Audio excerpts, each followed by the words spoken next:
Rav Natan, how are you? I hope that you are well. I know that you've heard me speak about education many times, and that's because it's one of my greatest passions in life. From the age of 15, I've been involved in education, from formal to informal to head of department of a school.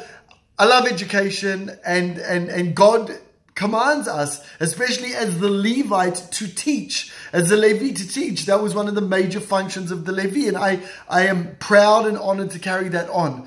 I want to challenge all of us on something, a hole that I've seen in education for many, many years. Many parents and teachers say that, you know, they are happy to and they love to build a child up in whatever areas of life they are passionate and they are good at. I think a lot of people give absolute lip service to that and don't really believe it.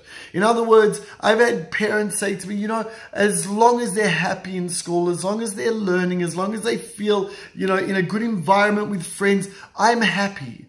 But then when they get their report card and they see that the child has got 49% or 60-something%, they turn around, they call up, Rabbi, why is my child doing so badly at school? And I say to them all, they're not doing badly at school. They are amazing in their social, in their EQ, in their emotional abilities to interact with people. They are doing wonderful charity. They are caring. They're dancing. They're whatever it is.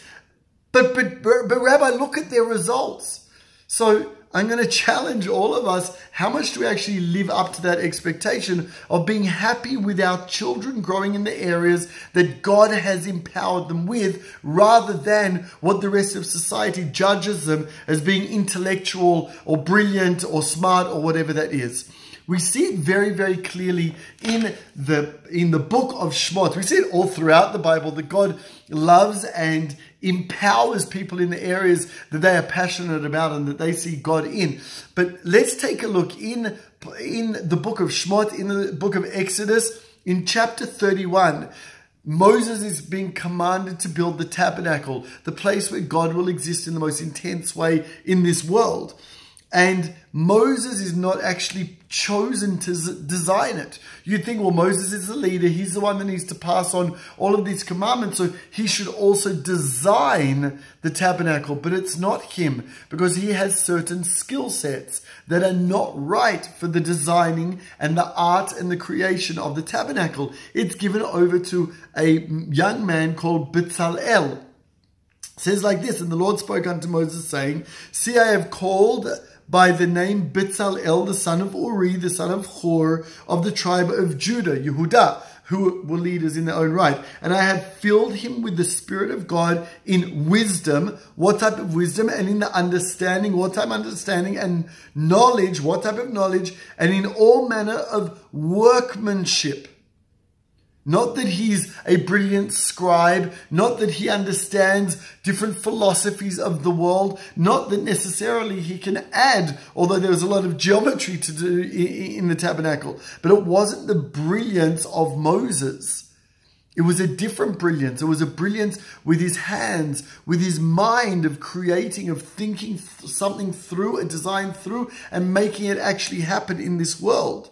To devise skillful works, to work in gold, in silver, in brass, and in cutting of stones for setting, and in carving of wood, to work in all manner of workmanship.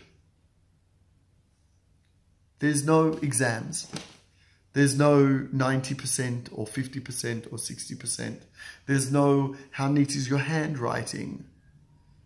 But there is this man has a great quality, has a great skill in art, in design, in architecture. And that is what I want you to use him as within your leadership. Moses was humble enough not to step forward and say, but hold on a second, I should be doing all of this. No. Moses was the leader. Aaron was the high priest. Bezalel was the designer of the tabernacle. The Bible, the Torah, finds a space for all of us, for all of our skills. So I want to ask you a question. I want you to ask yourself a question. What should be written on your child's report card if they get a report card? Even in homeschooling, there are certain, as far as I understand, there are certain parts of the curriculum that need to be covered. And that's all very well and good.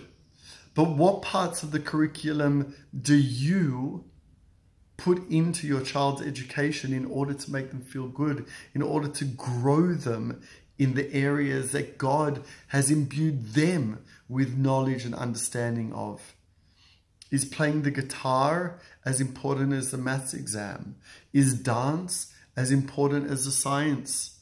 Is science as important as a language? Whatever it is, that is your choice with your child. And I challenge you to sit down with your child and say, what areas of the world would you like to learn about?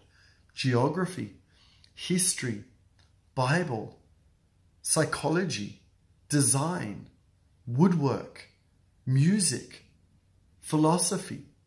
Because schools have certain curriculums to keep to, and those curriculums are based off the will to send everybody to university.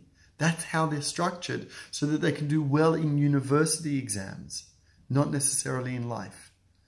So once again, sit with your child, sit with your spouse, design the curriculum for your child, with your child and with God, understanding what has been imbued in your children to help them succeed and give to the world.